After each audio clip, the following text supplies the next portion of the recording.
अस्सलाम वालेकुम, कैसे हैं आप लोग? ठीक है। इस वीडियो के अंदर हम डिस्कस करेंगे एक और अहम आइनी मुकदमा जिसका नाम है Khan Asfandyar Wali versus federation of Pakistan. दोस्तों, स्टार्ट होता है 1999 को। 1999 में जब मुशर्रफ साहब की हुकूमत थी ना, तो मुशर्रफ साहब ने नेब का कानून बनाया। नेब के बारे में आप लोग जानते हैं, ठीक है, नेशनल अकाउंटेबिलिटी ब्यूरो।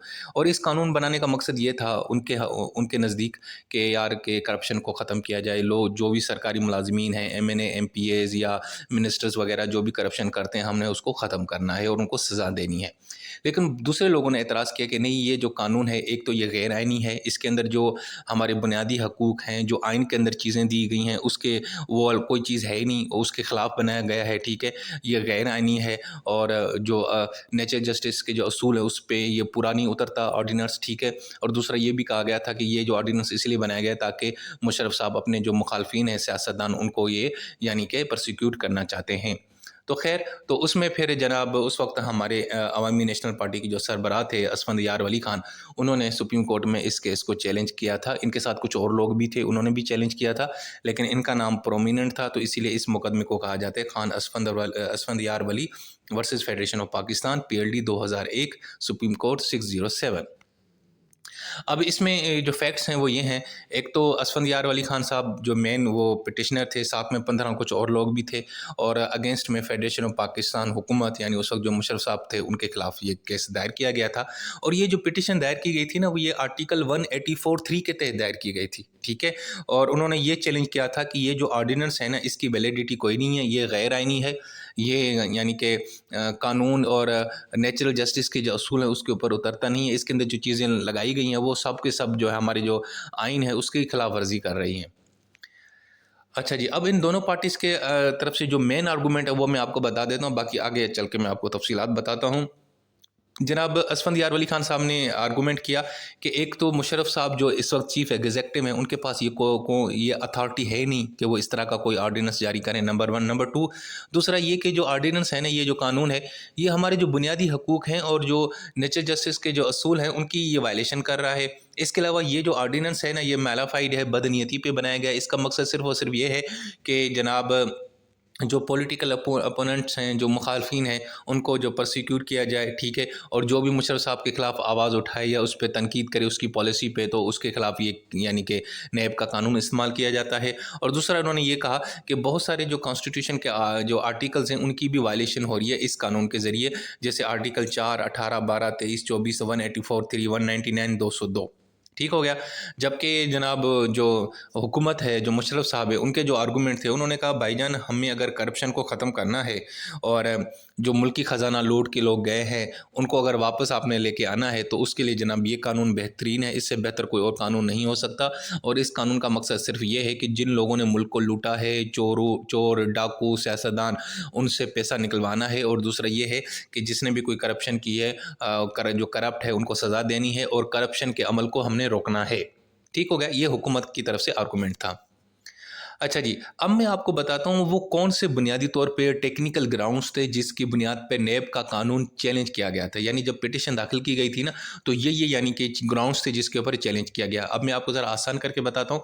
सबसे पहला चैलेंज ये था कि जनाब जो नैब ऑर्डिनेंस है ना, वो एक अलग से जुडिशल सिस्टम क्रिएट कर रहा है। यानी कि हमारा जो अदालती निज़ाम है उसके अगेंस्ट में एक नया अदालती सिस्टम यानी इन्होंने इस कानून के ज़रिए बनाया है, ठीक है। और ख़ुसूसन जो आइन के आर्टिकल्स हैं 175, 202, 203, इनको बिल्कुल इग्नोर किया गया है, नंबर वन।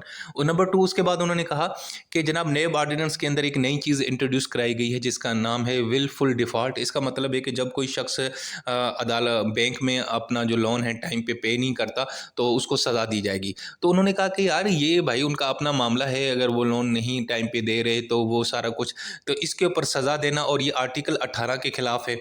इसका मतलब है कि आप आज़ादी से ट्रेड या बिज़नेस या प्रोफेशन नहीं कर सकते। तो एक तो ये यानी ग्राउंड उन्होंने लिया। इसके अलावा उन्होंने कहा कि इस नैब का जो ऑर्डिनेंस था ना, ये इसका जो है ना, ये रेट्रोस्पेक्टिव था। यानी बना तो 99 के अंदर था, लेकिन कह रहे थे कि इसका जो इतलाक़ है ना, वो 1 जनवरी 1985 से होगा। इसका मतलब है कि अगर किसी शख्स ने 1990 में कोई जुर्म किया था, तो उसको भी नैब जनाब उसको सज़ा देगी, जो कि हमारा आर्टिकल 12 है ना आइन का, उसके खिलाफ है। आर्टिकल 12 ये कहता है कि यार अगर आपने माज़ी में कोई एक गलत काम किया है, उस वक़्त कोई कानून नहीं था, तो आपको उस जुर्म की सज़ा नहीं दी जाएगी। कानून बनने के बाद अगर आपने जुर्म किया तो वो सज़ा दी जाएगी। तो ये जो इसका रेट्रोस्पेक्टिव पनिशमेंट का जो कॉन्सेप्ट था नैब का, इसको भी उन्होंने जनाब इस ग्राउंड को भी चैलेंज किया। इसके अलावा बर्डन ऑफ प्रूफ को भी उन्होंने चैलेंज किया।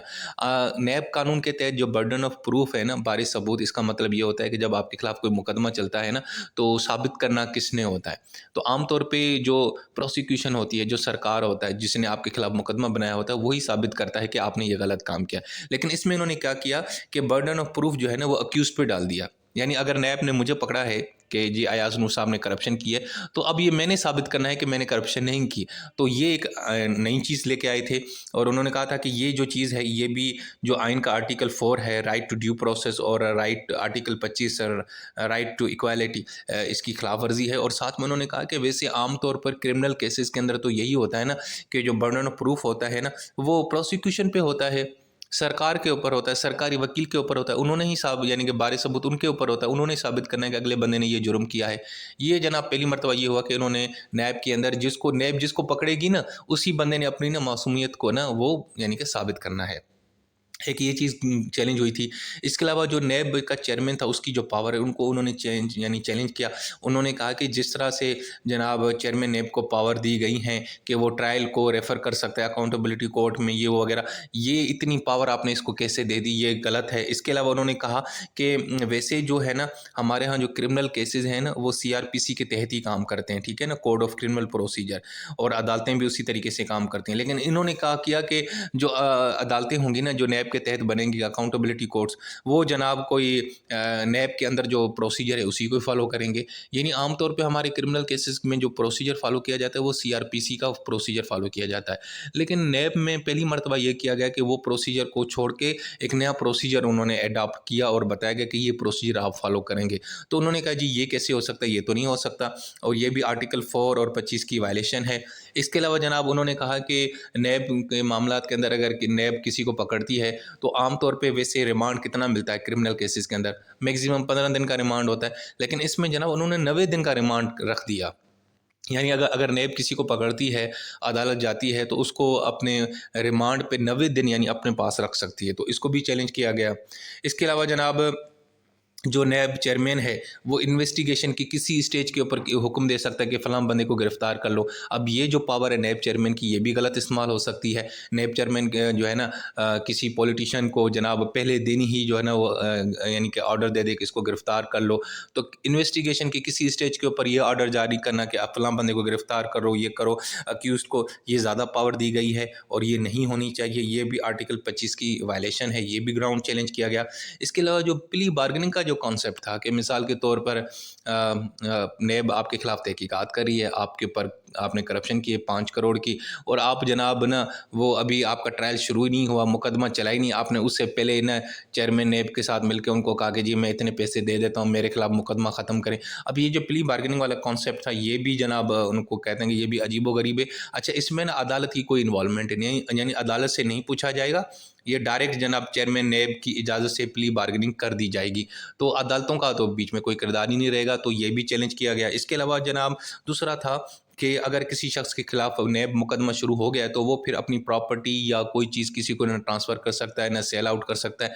अब ये चीज़ थी, ये भी आइन के खिलाफ है, आर्टिकल 23 और 24 के तहत, कि आपके पास अपना राइट है अपनी प्रॉपर्टी को ट्रांसफ़र करें, पर्सनल फ्रीडम है। यानी आपके खिलाफ किसी ने इल्ज़ाम लगा दिया और नैब ने तहकीकात शुरू की, तो उसके बाद आप अपनी प्रॉपर्टी, अपने पैसे किसी को नहीं दे सकते। तो इसको भी चैलेंज किया गया था, ये भी ग्राउंड था। इसके अलावा जनाब अदालतों की जो इन्वॉल्वमेंट थी ना नैब के मामलात में, वो कम कर दी गई थी, ठीक है ना। मिसाल के तौर पर सुप्रीम कोर्ट की और आर्टिकल 199 के तहत हाई कोर्ट की, सुप्रीम कोर्ट के में आर्टिकल 184(3) के तहत कि इनकी भी इन्वॉल्वमेंट कम कर दी गई थी। तो ये भी एक ग्राउंड था। इसके अलावा जनाब जो नैब की जो प्रोविजंस हैं, उसको चैलेंज किया गया था कि क्या ये आइनी है कि गैर आइनी है। मिसाल के तौर पर बहुत सारे के सारे जो जुर्म थे वो ऑर्डिनेंस के अंदर वो नॉन बेलेबल थे, ठीक है, वो चेंज किया गया। और दूसरा हाई कोर्ट्स और अकाउंटेबिलिटी कोर्ट्स की जो जुरिस्डिक्शन थी कि जनाब वो यानी कि ज़मानत नहीं दे सकते, वो भी चैलेंज की गई थी। तो ये सारी चीज़ें कुछ ग्राउंड्स थे जिनको चैलेंज किया गया था, ठीक है। ये सारे मैंने आपको टेक्निकल बता दिए। अब उसके ऊपर मुशर्रफ साहब का जो वकील था उसने क्या कहा, उसने सिंपली ये कहा कि सर देखें, एक तो ये जो कानून है इसका मकसद सिर्फ करप्शन को ख़त्म करना है और हम चाहते हैं कि माशरे से करप्ट प्रैक्टिसेस ख़त्म हो जाएं और अकाउंटेबिलिटी हो जाए, और ये सबके लिए है, सबके बराबर के लिए, किसी इसमें कोई भेदभाव नहीं है, कोई हमने तफरीक नहीं रखी। इसके अलावा उन्होंने कहा कि ये जो कानून है ये वैलिड है, ये सही कानून बनाया गया है, और जो कॉम्पिटेंट अथॉरिटी है उसने chief executive order number 9 of 99 के तहत 14 नवंबर 1999 को ये जारी किया है। और ये जो ऑर्डर है ना, ये जो हमारा प्रोविजनल कॉन्स्टिट्यूशन ऑर्डर है उसको अमेंड करके बनाया गया है, तो ये बिल्कुल सही है। ये हमने कोई यानी कि गलत नहीं बनाया। ये जो उस वक्त जो प्रोविजनल कॉन्स्टिट्यूशन ऑर्डर चल रहा था उसी के तहत ही बनाया गया। और दूसरा उन्होंने कहा कि जी ये कोई यानी कि वो डिस्क्रिमिनेटरी नहीं है, ये वो तअस्सुब पे मबनी नहीं है, बदनीयती पे मबनी नहीं है, इसमें किसी को नहीं, सब इंडिविजुअल के खिलाफ ये कानून बनाया गया है, किसी में इसके साथ वो नहीं रखा गया। दूसरा जो चेयरमैन नेब है और अकाउंटेबिलिटी कोर्ट्स के अंदर जो जजेस की अपॉइंटमेंट है वो भी कानून के तहत की गई है, आइन के तहत की गई है। और दूसरा ये कहा कि इसमें फेयर ट्रायल का पूरा हक दिया गया है, ड्यू प्रोसेस भी रखा गया है। बस उनका मतलब ये था कि भाई जितनी एतराज़ात अगले लोगों ने उठाए थे, उन्होंने कहा कि भाई ऐसी कोई बात नहीं, नेब जैसा कोई कानून है ही नहीं, बस कमाल है हमारा, बेहतरीन है। ठीक हो गया। तो ये था। अच्छा जी, उसके बाद फिर सुप्रीम कोर्ट ने अपना फ़ैसला सुनाया। सुप्रीम कोर्ट ने 24 अप्रैल 2001 को अपना फ़ैसला सुनाया, और 4 जजेस थे। इरशाद हसन खान साहब चीफ जस्टिस थे, और मोहम्मद बशीर जहांगीरी थे, मोहम्मद आरिफ थे, और काजी मोहम्मद फ़ारूक थे। तो खैर सुप्रीम कोर्ट ने अपना फ़ैसला सुनाया। अब सुप्रीम कोर्ट ने फ़ैसला क्या सुनाया वो मैं आपको, बड़ा इंटरेस्टिंग फ़ैसला था। उसने सबसे पहले तो भाई जो ऑर्डिनेंस है ना नैब का, उसको कहा कि भाई ये बिल्कुल सही है, मतलब वैलिड है, इसमें कोई ख़राबी नहीं है, नंबर 1। दूसरा, ये अनकॉन्स्टिट्यूशनल नहीं है, ये गैर आइनी नहीं है, नंबर 2। नंबर 3, और जिस शख्स ने इसको इशू किया है, बनाया है, यानी मुशर्रफ साहब, उनके पास वो कॉम्पिटेंट अथॉरिटी हैं, कानून के मुताबिक उनके पास ये इख्तियार था कि वो इस तरह का ऑर्डिनेंस जारी सकें। तो 3 चीज़ें तो उन्होंने सिंपल कर दी, यानी कि असफंद यार वली साहब जो है ना, वो उनका दिल तोड़ दिया उन्होंने कहा ये गैर आइनी भी नहीं है, ये वैलिड भी है, और चीफ एग्जीक्यूटिव ने ये सही जारी किया है, उसके पास ये इख्तियार भी है कि वो इस तरह का कानून बनाए। ठीक हो गया। अच्छा जी, लेकिन साथ में फिर कुछ चीज़ें ऐसी थीं जो उन्होंने इस जो है ना वो उनको बरकरार रखा। नंबर 1, जो ये विलफुल डिफ़ॉल्ट वाला मामला था ना, कि अगर कोई शख्स जो है ना वो अदालत बैंक को लोन पे नहीं कर पाता अपने टाइम पे, तो उसके ख़िलाफ़ केस शुरू होगा ये वगैरह। तो उन्होंने कहा ये ठीक है, इसको आप रखें, लेकिन साथ में अगर आपने विलफुल डिफ़ॉल्ट के तहत किसी को पकड़ना है, अरेस्ट करना है, तो उसको जनाब आप ना साथ में ना नोटिस वगैरह दिया करें, ठीक है। और आपने गवर्नर से असेसमेंट भी करवानी है जो स्टेट बैंक का है, तभी जाके फिर पकड़ना है बंदे को। यानी उसने अदालत ने विलफुल डिफ़ॉल्ट वाली जो नई चीज़ इंट्रोड्यूस कराई उसको उसने जायज़ किया, लेकिन थोड़ी बहुत चीज़ें अपनी तरफ से ऐड करवा दी। और बर्डन ऑफ प्रूफ है, उसको भी उन्होंने कहा कि जी कोई बात नहीं, ये होता रहता है, तो यहाँ पे अक्यूज्ड के पास ही बर्डन ऑफ प्रूफ होना चाहिए। और जो प्ली बार्गेनिंग है उसको भी उन्होंने जायज़ करार दिया कि कोई बात नहीं, प्ली बार्गेनिंग भी ठीक है, लेकिन साथ में उन्होंने कहा कि प्ली बार्गेनिंग के अंदर ना हम अदालतों से भी पूछ लिया कर लें, यानी कि आप चेयरमैन नेब प्ली बार्गेनिंग कर सकती है, बंदे को केस शुरू होने से पहले, ट्रायल होने से पहले पैसे लेके उसका केस ख़त्म कर सकती है, और उसको वो गिरफ्तार नहीं करेगी, लेकिन उसमें आप अदालत की भी इन्वॉल्वमेंट मेक श्योर करें, और अदालत का भी अप्रूवल ज़रूरी होना चाहिए, ताकि इससे प्ली बार्गेनिंग का मिसयूज़ ना हो। यानी ये ना हो कि कोई अमीर बंदा है तो वो नेब को पैसे देकर अपना मुकदमा ख़त्म करा दे, या अपने खिलाफ ट्रायल शुरू ना करा दे और ख़ुद को गिरफ्तार कराने से रोक ले। तो उन्होंने कहा इसमें आप ना अदालत को भी इन्वॉल्व करें प्ली बार्गेनिंग के प्रोसेस में। तो ये चीज़ इन्होंने की। ठीक है। जजेस की जो अपॉइंटमेंट है उसके हवाले से कहा कि ये बिल्कुल सही है, डिस्ट्रिक्ट और सेशन जज नेब के अंदर लग सकते हैं फिक्स टाइम के लिए। दूसरा ये उन्होंने कहा कि हाँ, ये जो प्रॉपर्टी ट्रांसफ़र करने के ऊपर जो पाबंदी लगा दी गई है कि अगर किसी के खिलाफ नेब मुकदमा शुरू हो जाता है तो वो अपनी प्रॉपर्टी ट्रांसफ़र नहीं कर सकता। तो उन्होंने कहा नहीं ये ठीक है, लेकिन आपके पास ना रीज़नेबल रिस्ट्रिक्शन होनी चाहिए, यानी कि सॉलिड प्रूफ होना चाहिए, फिर आप ट्रांसफ़र करें, यानी कि पाबंदी लगाएं। यानी सुप्रीम कोर्ट ने इस बात को भी कबूल कर लिया। ठीक है। और साथ में जो अकाउंटेबिलिटी कोर्ट्स के पास पावर है कि ठीक है ना, कि एक स्टैंडर्ड यानी कि प्रोसेस है उसको फॉलो करना पड़ता है क्रिमिनल केसेस के अंदर।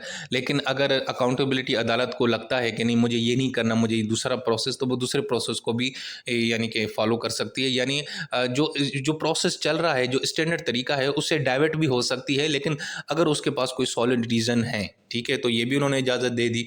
तो ये तो वो चीज़ें मैंने आपको बता दी जो सुप्रीम कोर्ट ने वैसे के वैसे ही रखी। लेकिन साथ में सुप्रीम कोर्ट ने कुछ चीज़ें उनको गाइडलाइन भी दी। उन्होंने कहा कि भाई पूरा का पूरा नैब का कानून सही नहीं है, उसके अंदर कुछ खामियां हैं, उनको ज़रा दुरुस्त कर लें। यानी सुप्रीम कोर्ट ने हमें ये कहा कि चलो आपका आइन बिल्कुल ठीक है, सही है, लेकिन उसके अंदर अपना मशवरा दिया, अपनी कुछ जनाब रहनुमाई फरमाई। वो क्या रहनुमाई फरमाई? नंबर वन, एक तो उन्होंने कहा कि ये जो आपने जुडिशल पावर जो दी है ना नैब चेयरमैन को, जो अदालती इख्तियारात दिए नैब चेयरमैन को, ये अनकॉन्स्टिट्यूशनल है, नंबर वन। दूसरा उन्होंने कहा ये जो आप अपील का भी आपने राइट नहीं दिया, ये भी गलत है, इसको भी आप मतलब दुरुस्त करें। इसके अलावा उन्होंने कहा कि नैब चेयरमैन को जिस तरह की आपने पावर दी है कि वो किसी भी बंदे के एसेट्स को फ्रीज कर सकता है, सेटलमेंट को हैंडल कर सकता है, ये भी सही नहीं है। ये भी जो हमारा कॉन्सेप्ट है चेक एंड बैलेंस, उसका खिलाफ है, ठीक है। मतलब ये तीन चीज़ें ऐसी हैं जिसके ऊपर सुप्रीम कोर्ट ने एतराज़ उठाया और उसको कहा कि ये गैर आइनी है और इनको दुरुस्त किया जाए। इसके अलावा उन्होंने कहा कि जो नेब चेयरमैन के पास ये जो पावर है ना अरेस्ट करने की, कि वो इंक्वायरी और इन्वेस्टिगेशन के स्टेज के ऊपर कभी भी किसी को गिरफ्तार कर सकता है, तो वो कहता है कि ठीक है ये चेयरमैन नेब के पास होना चाहिए, लेकिन इसको इस पावर को उसने सही तरीके से इस्तेमाल करना है, जायज़ तरीके से इस्तेमाल करना है, जस्टिफाई करना है, फेयरली इस्तेमाल करना है, ठीक हो गया। और सर्कमस्टांसेस देखनी है, विदाउट डिस्क्रिमिनेशन इसको इस्तेमाल। ये नहीं है कि अगर कोई मुशर्रफ ने कहा कि फलां बंदा पॉलिटिशियन है, उसको इन्वेस्टिगेशन के स्टेज पे गिरफ्तार कर लो, और कोई एक और बंदा है उसको जनाब इन्वेस्टिगेशन के स्टेज पे उसने गिरफ्तार नहीं किया, बल्कि वो जब केस शुरू हुआ तब गिरफ्तार किया, तो कहते हैं ये डिस्क्रिमिनेशन नहीं करनी। और दूसरा ये है कि जो चेयरमैन की जो अपॉइंटमेंट होगी, तो वो पहले ये होती थी कि वो प्रेसिडेंट अपनी मर्जी से लगा देता था, यानी मुशर्रफ साहब जिसको चाहते थे उसको चेयरमैन नेम लगा सकते थे। लेकिन सुप्रीम कोर्ट ने इस फैसले में कहा कि अब आपने ऐसा नहीं करना, आपने अगर चेयरमैन नेम लगाना है ना, तो साथ में चीफ जस्टिस जो है ना उनसे मशवरा ज़रूर करना है। अच्छा जी, इसके अलावा जो लीगल रिप्रेजेंटेशन थी उसके मामले को भी उन्होंने एतराज़ उठाया, और जो रिमांड का मामला था इसके ऊपर सुप्रीम कोर्ट ने एतराज़ उठाया, और बड़ा इंटरेस्टिंग है। उन्होंने कहा कि ये 90 दिन का तुम लोगों ने जो रिमांड दिया है ना, हमें उसके ऊपर एतराज़ नहीं है, लेकिन आप एक यकमुश्त यानी 3 महीने के लिए आप रिमांड दे दें, ये गलत है। आप एक काम करें, उसको किस्तों में दे दें, यानी 15 दिन के लिए पहले रिमांड दें नेब को। एक बंदा नेब के पास रहेगा 15 दिन, उसके 15 दिनों के बाद दोबारा आप नेब अदालत में ले आएंगे, फिर दोबारा 15 दिन, इस तरह। यानी ये नहीं हो कि बस 3 महीने के लिए यकदम नेब के हवाले कर दिया और नेब 3 महीने तक उसकी खिदमत करती रहे, ऐसा नहीं होगा। यानी रिमांड आपने 90 दिन ही रखना है, लेकिन उसको आपने इस तरीके से इस्तेमाल करना है कि एक ही वक्त में 15 दिन देना है, उसके बाद दोबारा अदालत में पेश करना होगा, फिर 15 दिन, फिर इस तरह आपने करके चलना है, ठीक हो गया। तो ये उन्होंने यानी कि इस चीज़ को थोड़ा सा दुरुस्त किया। हालांकि रिमांड फिर भी 90 दिन का ही रखा, लेकिन थोड़ा सा प्रोसीजर कि इसको किस्तों में रखें, यकमुश्त ना दें।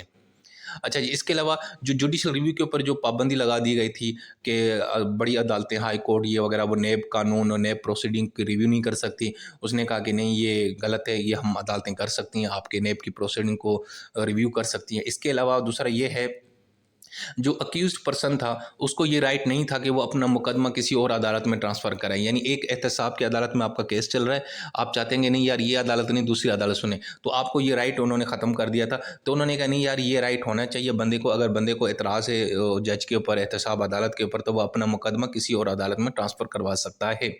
अच्छा जी, इसके अलावा जनाब जो डिस्क्वालिफिकेशन लगाई गई थी ना कि नेब मुकदमात के तहत जिस बंदे को भी पकड़ा जाएगा सज़ा दी जाएगी, तो उसको उन्होंने कहा था कि 21 साल के लिए नाअहल होगा। तो उन्होंने कहा कि यार ये बहुत है भाईजान, उसको कम करके 10 साल कर लो। तो फिर उन्होंने उसको 10 साल के लिए रख दिया ड्यूरेशन, पहले 21 साल के लिए आप नाअहल हो सकते थे। ठीक है जी। इसके अलावा जनाब जो अपील का प्रोसेस है वो और स्टे का, उसके अंदर उन्होंने कुछ उसको क्लेरिफाई किया। उन्होंने कहा एक तो भाई हाई कोर्ट्स के पास ये पावर होनी चाहिए कि वो जनाब जो है ना नए मुकदमात के अंदर लोगों को अपील दे, लेकिन हाँ अगर कोई इंटरम ऑर्डर है, अबूरी कोई ऑर्डर है, या कोई जो है ना अपील का मामला चल रहा है, मतलब ये कोई अबूरी किस्म का मामला है, तो वो ठीक है। लेकिन जब आपको खिलाफ एहतसाब अदालत अपना फाइनल फैसला दे दे, तो उसके बाद हाई कोर्ट के पास ये राइट होना चाहिए कि वो अपील सुने और आपको अपील भी दे। ठीक हो गया जी। तो इन्होंने ये जो रिस्ट्रिक्शन थी उन्होंने इसको थोड़ा बहुत कहा कि इसको आप ख़त्म करें, ये आप आईनी अदालतों के ऊपर जो आपने रिस्ट्रिक्शन लगाई है ये गलत है, ठीक है, तो ये इसको ज़रा दुरुस्त कर लें। तो दोस्तों ये था भाई हमारा केस। अब इस केस का एक्चुअली आपको क्या समझ आई, मैं आपको बस थोड़ा आसान करके बताता हूँ। यार अब इस केस के अंदर ये हुआ कि नैब का जो कानून है वो चैलेंज किया गया। सुप्रीम कोर्ट ने नैब के कानून को बरकरार रखा, उसको इनवैलिड नहीं डिक्लेयर किया, उसको गैर आइनी नहीं डिक्लेयर किया, लेकिन साथ में कुछ उन्होंने सजेशन दी, कुछ गाइडलाइंस दी कि भाई इन चीज़ों को बेहतर कर लो। जैसे मैंने आपको रिमांड का मामला बताया, ठीक है। अब मैंने उसको डिवाइड किया ना, एक तो सिंपल ये डिसीजन दिया, ये 3 पॉइंट्स अहम हैं कि वो वैलिड है, वो अनकॉन्स्टिट्यूशनल नहीं है और कॉम्पिटेंट अथॉरिटी ने जारी किया है, और कौन-सी चीज़ें थी जो उन्होंने वैसे के वैसे कानून में रहने दी, उनको नहीं छेड़ा। वो विलफुल डिफ़ॉल्ट है, बर्डन ऑफ प्रूफ है, प्ली बार्गेनिंग है, अपॉइंटमेंट ऑफ जजेस है, ट्रांसफ़र ऑफ प्रॉपर्टी है, पावर्स ऑफ अकाउंटेबिलिटी कोर्ट, इसको वैसे का वैसे बरकरार रखा। लेकिन कुछ चीज़ें हैं जिसके ऊपर सुप्रीम कोर्ट ने एतराज़ उठाया और उनको कहा कि इनको आप बेहतर कर लें। जैसे जो नैब चेयरमैन के पास जुडिशियल पावर्स हैं, ठीक है, अपील का जो राइट उन्होंने ख़त्म कर दिया था, और जो एक्सेसिव डेलीगेशन थी पावर की नैब चेयरमैन के हवाले से कि वो अकाउंट्स को फ्रीज कर सकता है, सेटलमेंट हैंडल कर सकता है। इसके अलावा जो चेयरमैन नैब के पास जो अरेस्ट गिरफ्तार करने की जो पावर थी, इसके अलावा जनाब चेयरमैन नैब की जो अपॉइंटमेंट थी उसके अंदर सिर्फ पहले प्रेसिडेंट लगाता था, अब कहा गया कि प्रेसिडेंट लगाएगा, लेकिन साथ में चीफ जस्टिस से मशवरा करेगा, कंसल्ट करेगा। ये चीज़ें उन्होंने, और जो लिए 90 दिन का जो रिमांड है वो 90 दिन आपने यकमुश्त नहीं देने, उसको आपने किस्तों किस्तों में देना है। पहले 15 दिन, फिर उसको अदालत में लेके आना है, फिर 15 दिन, मतलब इस तरह करना है, ठीक है। तो मतलब ये कुछ चीज़ें उन्होंने सुप्रीम कोर्ट ने कहा था कि नैब कानून के अंदर ये चीज़ें तब्दील की हैं। यानी कि पूरे का पूरे कानून को उन्होंने कालादम नहीं करार दिया, ना गैर आइनी किया, बल्कि मुशर्रफ को सपोर्ट किया, और कुछ चीज़ें जो है ना उन्होंने थोड़ी बहुत तब्दील करवा दी। तो कहने का मतलब है कि इस केस के अंदर जनाब असफंदयार वली खान साहब की बात नहीं सुनी गई। सुप्रीम कोर्ट ने मुशर्रफ साहब के हक में फ़ैसला दिया, ने जो चेयर नैब का जो कानून है उसको बरकरार रखा, लेकिन साथ में कुछ चीज़ें जो थी ना वो उनको उन्होंने कहा कि जी उनको थोड़ा बहुत इम्प्रूव कर लें, बेहतर कर लें, और उसके बाद फिर नैब कवानीन के अंदर अमेंडमेंट की गई थी और इन चीज़ों को इनकॉर्पोरेट किया गया था। और दूसरा ये कि एक मेन जो आर्गूमेंट दिया गया था डिफेंस की तरफ से कि ये एक स्पेशल किस्म का कानून है, इसका काम भी कोई स्पेशल है, तो इसीलिए जनाब इसके अंदर ये चीज़ें हमने रखी हैं। तो ये सारी चीज़ें, तो सुप्रीम कोर्ट ने नैब कानून को कालादम करार नहीं दिया, उसको वैलिड रखा, सब कुछ वैसे का वैसे ही रखा, बस थोड़ी बहुत अपनी सजेशन दी कि इन चीज़ों को आप बेहतर कर लें। और असफंदयार वली खान साहब की जो पिटिशन थी वो उसको उन्होंने क्या कर दिया, मुस्तरद कर दिया। अपना बहुत सारा ख्याल रखें। टेक केयर, अल्लाह हाफ़िज़।